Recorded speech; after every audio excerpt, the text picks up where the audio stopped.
Bhagavate Vasudevaya. Om Namo Bhagavate Vasudevaya. Om Namo Bhagavate Vasudevaya. Om Namo Bhagavate Vasudevaya. Om Namo Bhagavate Vasudevaya. All right. Start reading chapter 1, text 1.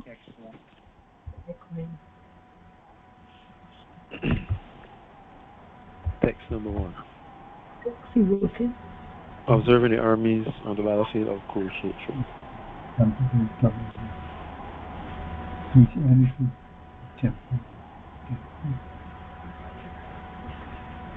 I'm sorry, say again. Observing the armies on the battlefield of Kurukshetra.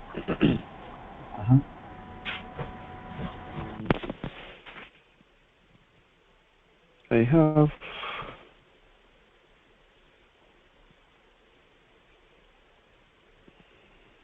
give me a minute, Prabhu. Sorry.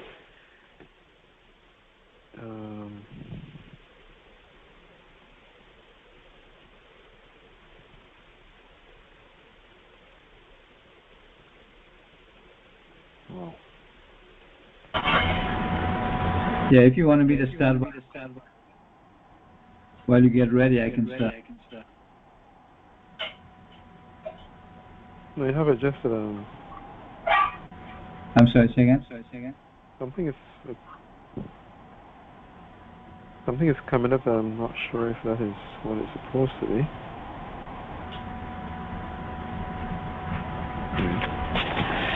Dutarasa Uvacha Karma Shekreku.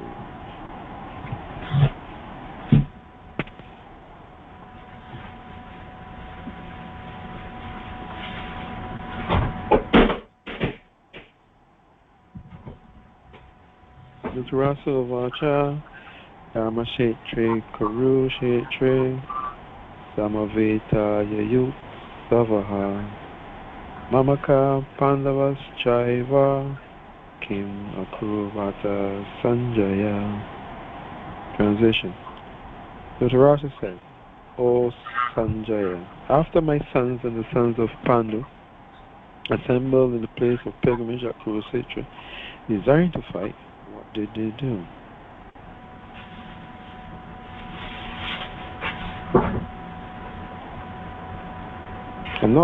I am on my tablet. Does this tell me Bhagavad Gita is widely read? Yeah. That's it. Okay, I thought I had the wrong thing. Purport. Bhagavad Gita is widely read theistic science summarized in the Gita Mahatma. Purification of the Gita. There it is said that one should read Bhagavad Gita very scrutinizingly with the help of a person who is a devotee of Sri Krishna and try to understand it without personal motivated interpretation. The example of clear understanding is there in the Bhagavad Gita itself, in the way the teaching is understood by Arjuna, who heard the Gita directly from the Lord. If someone is fortunate enough to understand the Bhagavad Gita in that line of disciplic succession without motivated interpretation, then he surpasses all studies of Vedic wisdom and all scriptures of the world. One will find in the Bhagavad Gita all that is contained in other scriptures, but the reader will also find things which are not to be found elsewhere. That is the specific standard of the Gita. It is a perfect theistic science because it is directly spoken by the Supreme Personality of Godhead, Lord Sri Krishna.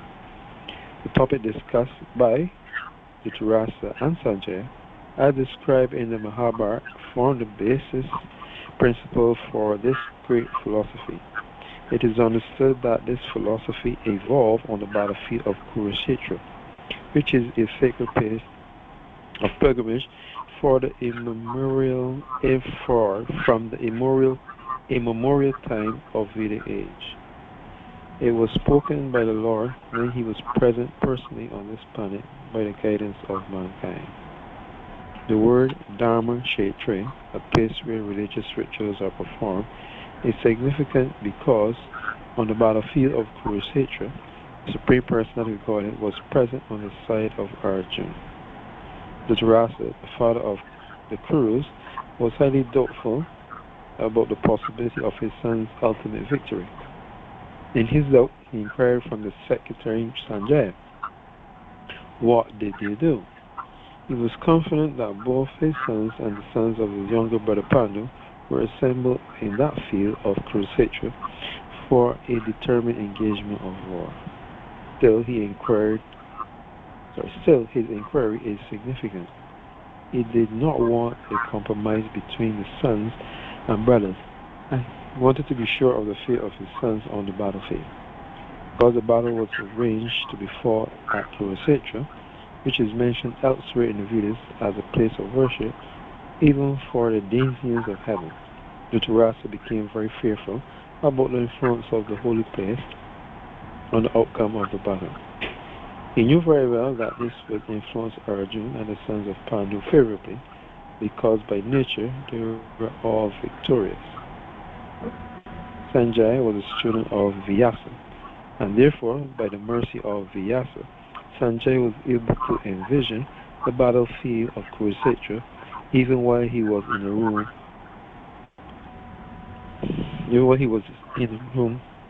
Of Dhritarashtra. And so, Dhritarashtra asked him about the situation on the battlefield. Both the Pandavas and the sons of Dhritarashtra belong to the same family, but Dhritarashtra's mind is disclosed herein. He deliberately claimed only his sons as Kurus, and he separated the sons of Pandu from the family heritage. One can thus understand the pacific position of Dhritarashtra in his relationship with his nephews, the sons of Pandu. As in the paddy field, the unnecessary plants are taken up, so it is expected from the very beginning of these topics that in the religious field of Kurukshetra, where the father of religion, Sri Krishna, was present, the unwanted plants like Dhritarashtra's son, Duryodhana, and others would be wiped out, and the thoroughly religious persons headed by Yudhisthira would be established by the Lord. This is the significance of the word Dharma Kshetra and Kurukshetra, apart from the historical and Vedic importance. All right. You can hold that. This is here. All right. So text 2 is Sanjaya Uvacha Drishtva tu Pandavanikam Vyudham Duryodhanastada Acharyam Upasangamya Raja Vachanam Abravit. Translation. Sanjaya said, O king, after looking over the army arranged in military formation by the sons of Pandu, King Duryodhana went to his teacher and spoke the following words. Purport. Dhritarashtra was blind from birth. Unfortunately, he was also bereft of spiritual vision. He knew very well that his sons were equally blind in the matter of religion, and he was sure that they could never reach an understanding with the Pandavas, who were all pious since birth. Still, he was doubtful about the influence of the place of pilgrimage, and Sanjaya could understand his motive in asking about the situation on the battlefield. Sanjaya wanted, therefore, to encourage the despondent king, and thus assured him that his sons were not going to make any sort of compromise under the influence of the holy place. Sanjaya therefore informed the king that his son Duryodhana, after seeing the military force of the Pandavas, at once went to the commander-in-chief, Dronacharya, to inform him of the real position. Although Duryodhana is mentioned as the king, he still had to go to the commander on account of the seriousness of the situation. He was therefore quite fit to be a politician. But Duryodhana's diplomatic manner could not disguise the fear he felt when he saw the military arrangements of the Pandavas. In text 3,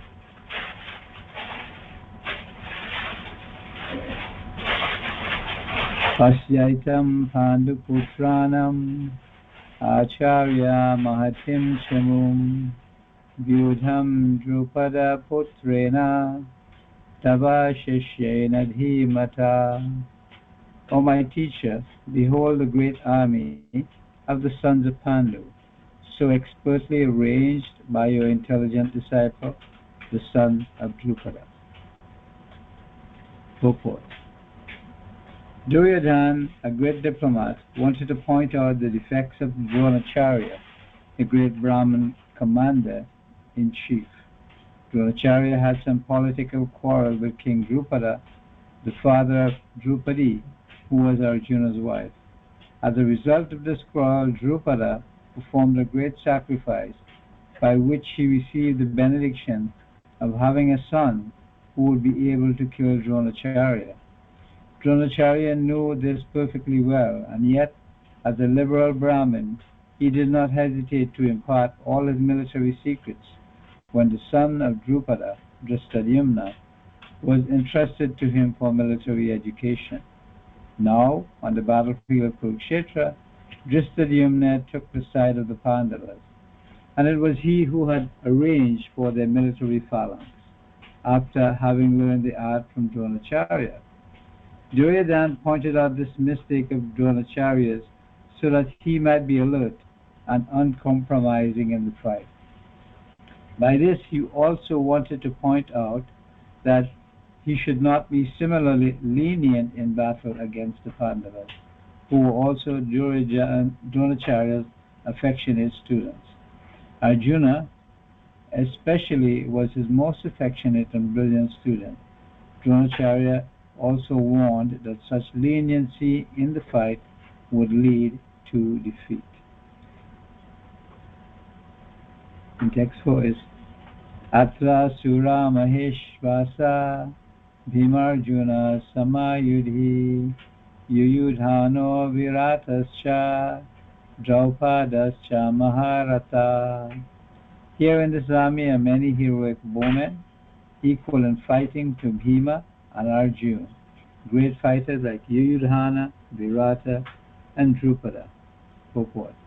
Even though Drishtadyumna was not a very important obstacle in the face of Dronacharya's very great power in the military art, there were many others who were causes of fear. They are mentioned by Duryodhana as great stumbling blocks on the path of victory, because each and every one of them was as formidable as Bhima and Arjuna.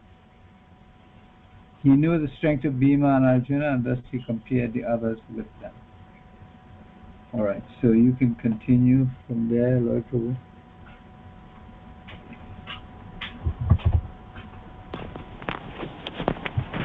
Text number 5. Krishta Kistu Chikitana Kisharijascha Viyavan Purujit Kunte Bojascha Saivayascha Narapogava. Translation. There are also great heroic powerful fighters like Ristakutu, Chikitana, Kisharaja, Purijet, Utumboja, and Saibya. Text 6. Yudam Manyoscha Vikritam. Sorry. Yudastaman Yuscha Vikrita Utamojascha Riyavan Sobadro Drupadiyascha Sarva Eva Maharata. Translation. They are the mighty Yudamanu, Manu, the very powerful Utamauja, the son of Subhadra, and the son of Drupadi. All these warriors are great chariot fighters. Text 7. Asmakam to Vishishta ye Panibudha vi Twijotama Neyaka Mana Sanyasya Sanjanritam Tanbrivinite. Transition. But for your information, O best of the Brahmins, let me tell you about the captains of their who are especially qualified to lead my military force. Text 8. Bhavam Bhishmascha Karnascha Kripascha Samitam Jaya Aswatthama Vikarnascha Somadatis Tataivacha. Translation. Here are the personalities like you, Bhishma, Karna, Kripa, Ajvishtama, Vikrama, Vikarna, and the sons of Samodata, called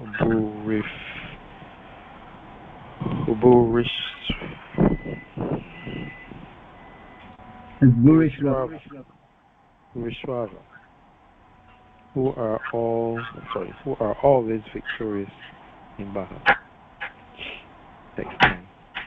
Anicha Bahava Shura I think you missed the purport. Sorry? I think you missed the purport. Sorry.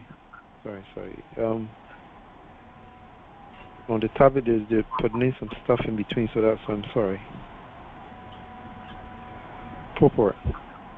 Duryodhana mentioned that the exceptional heroes in the battle, all of whom are ever victorious. Vikarna is the brother of Duryodhana. Aswatthama is the son of Dronacharya, and Somadita Dati, or Bhuriswara, is the son of the king of Bahikas. Karna is the half-brother of Arjuna, and he was born of Kunti before her marriage with King Pandu. Kripacharya's twin sister married Dronacharya. Text 9. Anicha Bahava Sura Madati Twaka Jivita Nana Sastra Praharana Sarve Yuda Visharada. Translation. There are many other heroes who are prepared to lay down their lives for my sake. All of them are well equipped with different kinds of weapons, and all are experienced in military science. Purport. As far as the others are concerned, like Jayadrata, Pritavarma, and Salya, all are determined to lay down their lives for Duryodhana's sake. In other words, it is already concluded that all of them would die in the battle of Kurukshetra for joining the party of the sinful Duryodhana. Duryodhana was, of course, confident in his victory on account of the above-mentioned combined strength of his friends. All right.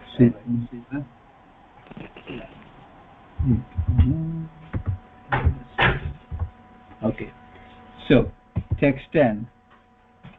Aparyaptam tad ashmakam balam bhishma virakshitam paryaptam tu idam etesham balam bhima virakshitam.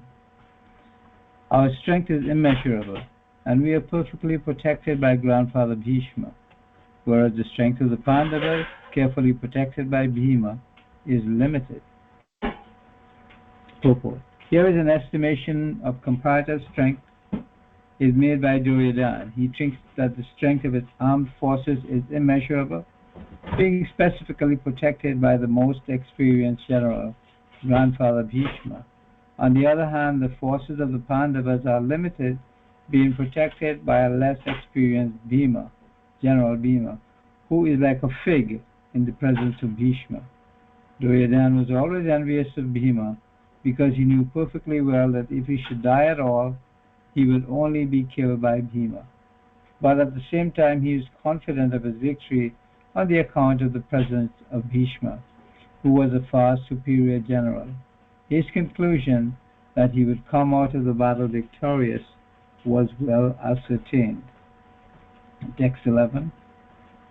Ayaneshu cha sarveshu yatha bhagam avashtita bhishmam eva bhirakshantu bhavanta sarva evahi. All of you must now give full support to Grandfather Bhishma as you stand at your respective strategic points of entrance into the phalanx of the army. Purport. Duryodhana, after praising the prowess of Bhishma, further considered that others might think that they had been considered less important. So, in his usual diplomatic way, he tried to adjust the situation in the above words. He emphasized that Bhishma Deva was undoubtedly the greatest hero, but he was an old man, so everyone must especially think of his protection from all sides. He might become engaged in the fight, and the enemy might take advantage of his full engagement on one side. Therefore, it was important that other heroes not leave their strategic positions and allow the enemy to break the phalanx. Duryodhana clearly felt that the victory of the Kurus depended on the presence of Bhishma Dev. He was confident of the full support of Bhishma Dev and Dronacharya in the battle because he knew well that they did not even speak a word when Arjuna's wife Draupadi, in her helpless condition, had appealed to them for justice while she was being forced to appear naked in the presence of all the great generals in the assembly. Although he knew that the two generals had some sort of affection for the Pandavas, he hoped that these generals would now completely give it up as they had done during the gambling performances.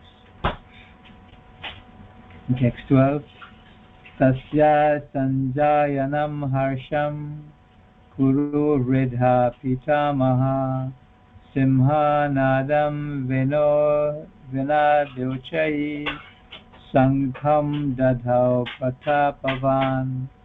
Then Bhishma, the great valiant grandsire of the Kuru dynasty, the grandfather of the fighters, blew his conch shell very loudly, making a sound like the roar of a lion, giving Duryodhana joy. Purport. The grandsire of the Kuru dynasty could understand the inner meaning of the heart of his grandson Duryodhana, and out of his natural compassion for him, he tried to cheer him by blowing his conch shell very loudly, befitting his position as a lion. Indirectly, by the symbolism of the conch shell, he informed his depressed grandson Duryodhana that he had no chance of victory in the battle, because the Supreme Lord Krishna was on the other side. But still, it was his duty to conduct the fight, and no pains would be spared in that connection. Alright, so you can go ahead and continue from 13.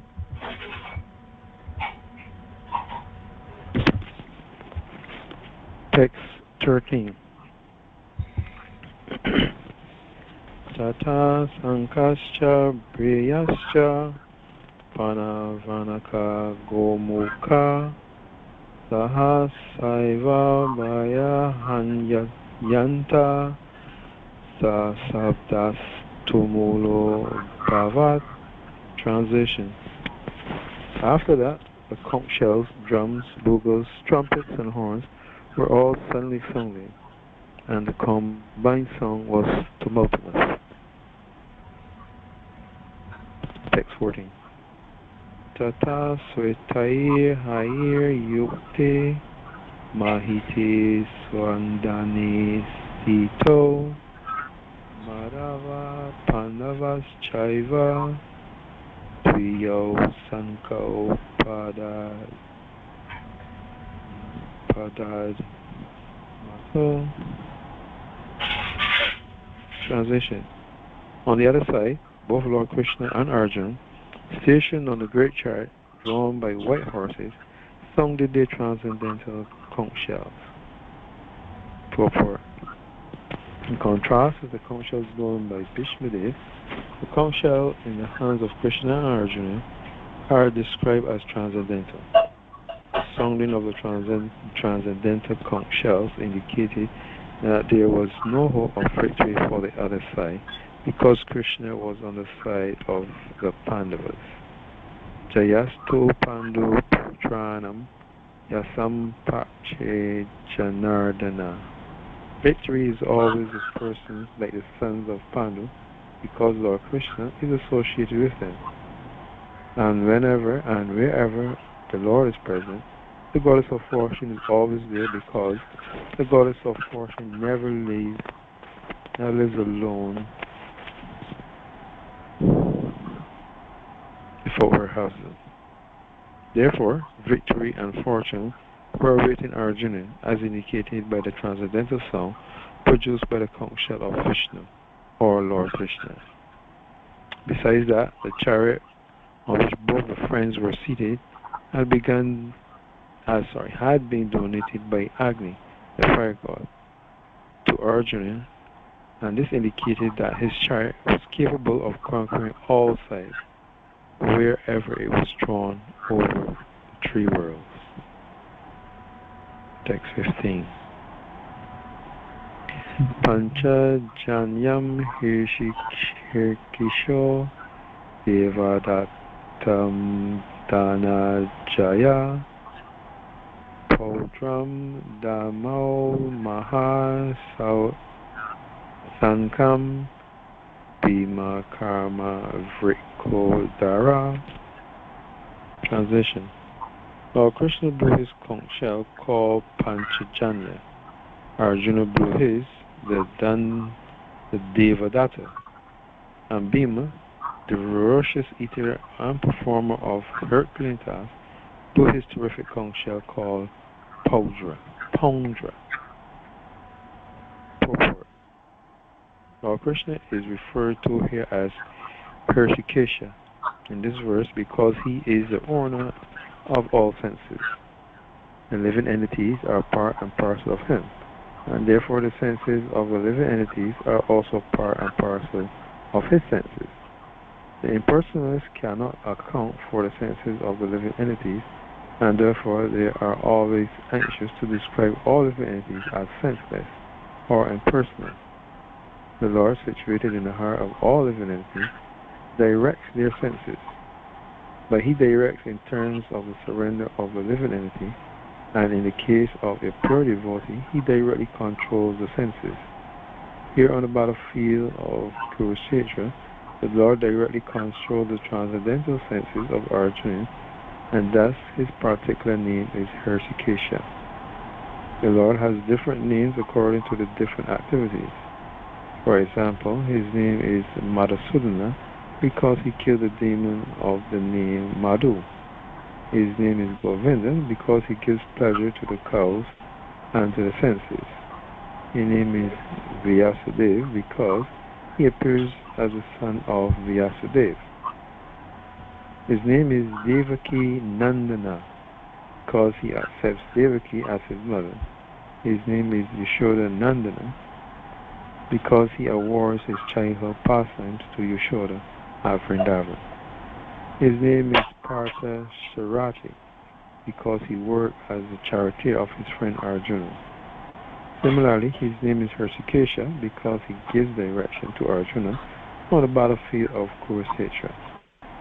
Arjuna is referred to as the Nanjaya in this verse because he helped his elder brother in fetching wealth when it was required by the king to make expenditures for different sacrifices. Similarly, Bhima is also known as Vrikodara because he could eat as ferociously as he could perform Herculean tasks such as killing the demon Hidimba. So the particular type of conch shells blown by the different personalities on the side of the Pandavas, beginning with the lords, were all very encouraging to the fighting soldiers. On the other side, there were no such critics, nor the presence of Lord Krishna, the supreme director, nor that of the goddess of fortune. So they were predestined to lose the battle, and that was the message announced by the sound of the conch shells. Hold there and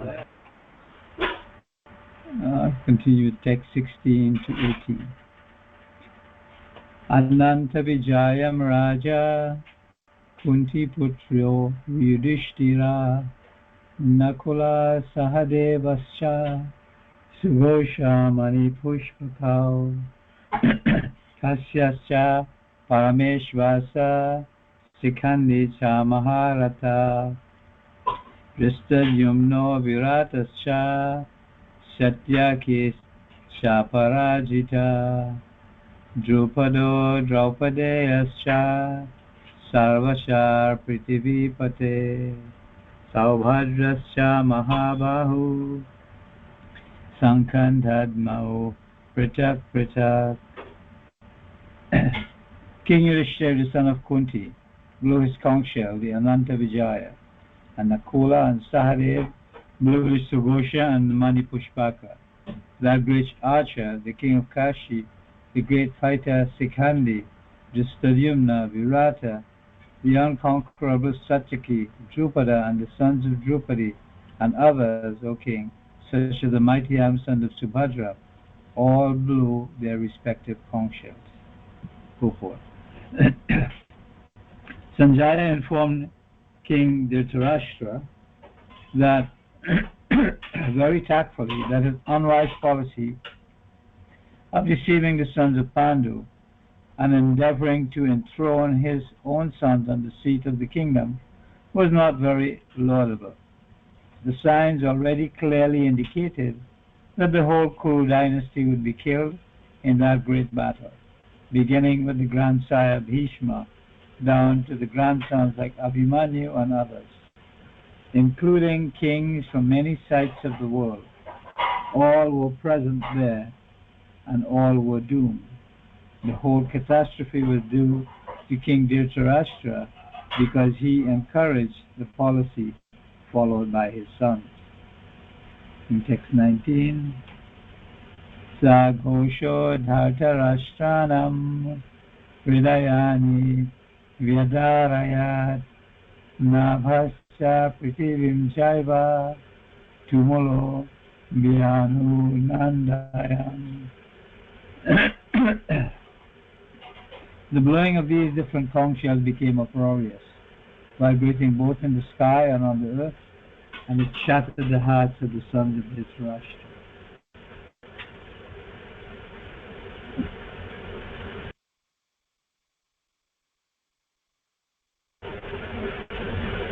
When Bhishma and the other sons on the side of Duryodhana blew their respective conch shells, there was no heart breaking on the part of the Pandavas. Such occurrences are not mentioned, but in this particular verse, it is mentioned that the hearts of the sons of Dhritarashtra were shattered by the sounds vibrated by the Pandavas' party.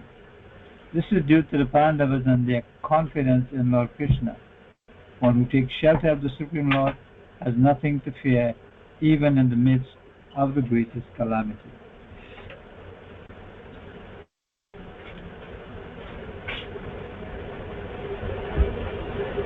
And text 20, Atha Vyavastitan Drishtva Dhartarashtran Kapidvaja Pavrite Shastra Sampate Nanor Udiyamya Pandava Rishikesham Tadavakyam Idam Maha Mahipate.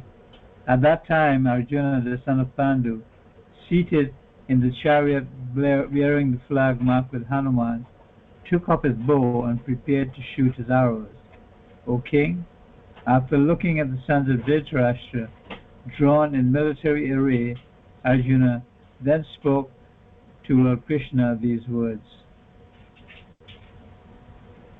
The battle was about to begin. It is understood from the above statement that the sons of Dhritarashtra were more or less disheartened by the unexpected arrangement of military force by the Pandavas, who were guided by the direct instructions of Lord Krishna on the battlefield.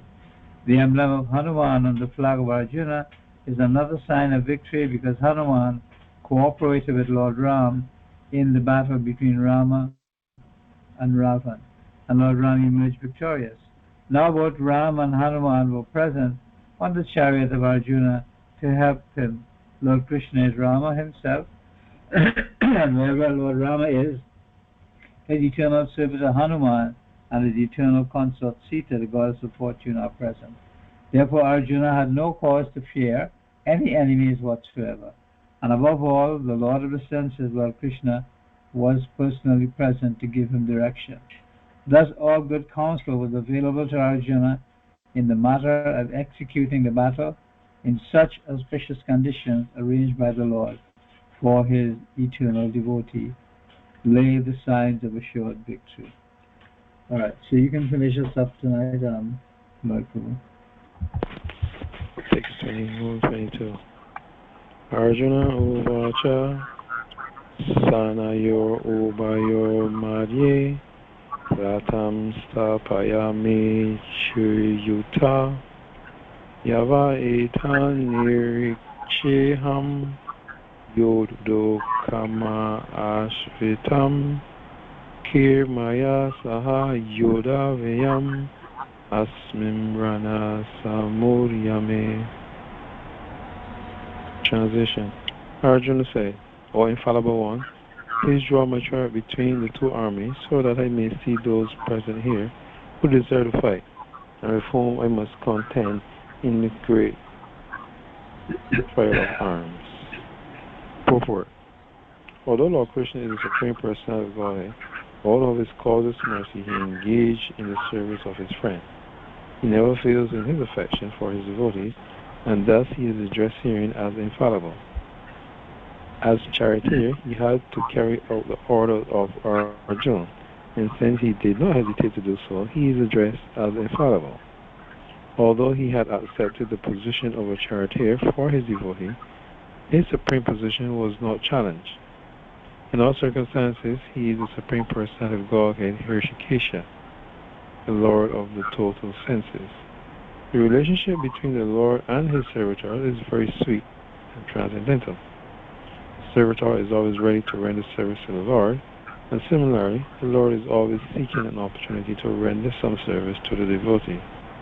He takes great pleasure in his pure devotees assuming the advantageous position of ordering him than he does in being the giver of orders. Since he is master, everyone is under his order, and no one is above him to order him. But when he finds that a pure devotee is ordering him, he obtains transcendental pleasure, although he is the infallible master of all circumstances. As a pure devotee of the Lord, Arjuna has no desire to fight with his cousins and brothers, but he was forced to come onto the battlefield by the obstinance of Duryodhana, who was never agreeable to any peaceful negotiation. Therefore, he was very anxious to see who the leading persons present on the battlefield were. Although there was no question of a peacemaking endeavor on the battlefield, he wanted to see them again, and to see how much they were bent upon demanding an unwanted war. All right, so we can.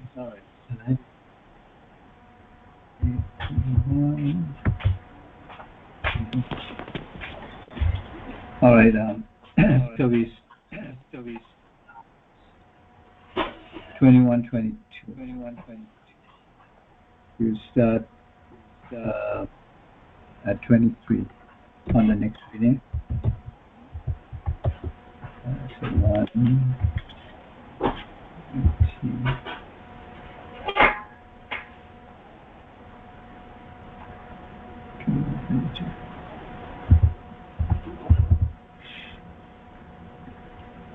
All right, so this is the beginning. It establishes the position on the battlefield of Kurukshetra where the armies were gathered, and then it mentioned that Duryodhana, he thought, well, he had a good chance of winning the war, but still he was a little bit intimidated by the phalanx of the Pandavas. And so then he went to his commander-in-chief, Dronacharya, because he knew Dronacharya was very favorable to Arjuna, and even Drishtadyumna, who created that phalanx. They were all trained by Dronacharya, but for some reason Dronacharya was on the opposite side.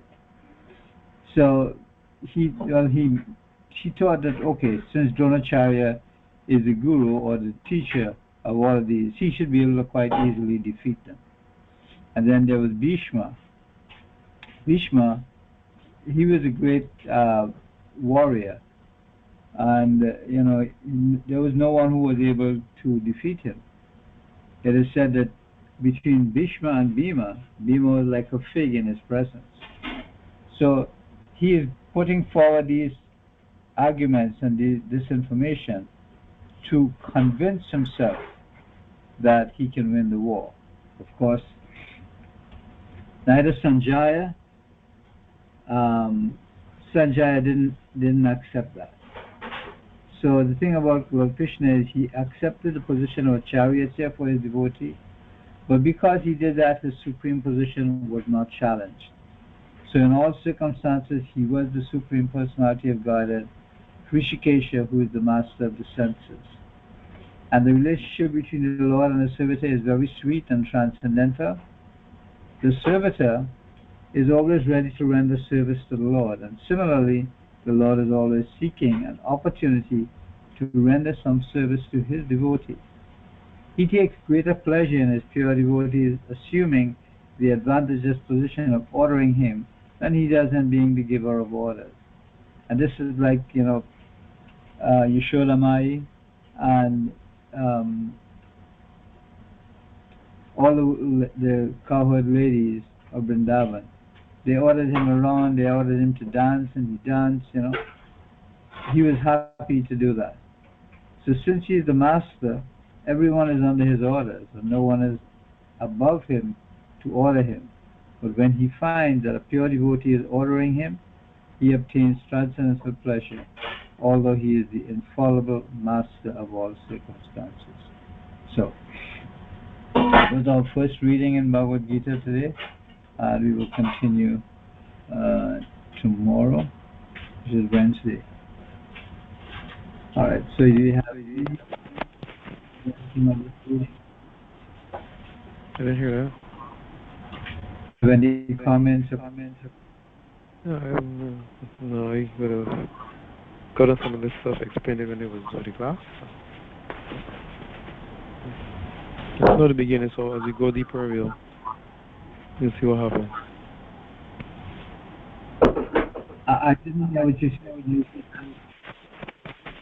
I told you, I would have gotten some of this information when I was doing the class with Paramatma. So I said, as we go deeper into the book, then we will have some questions to ask as well. Okay. Alright, as we go along. One thing I wanted to mention to you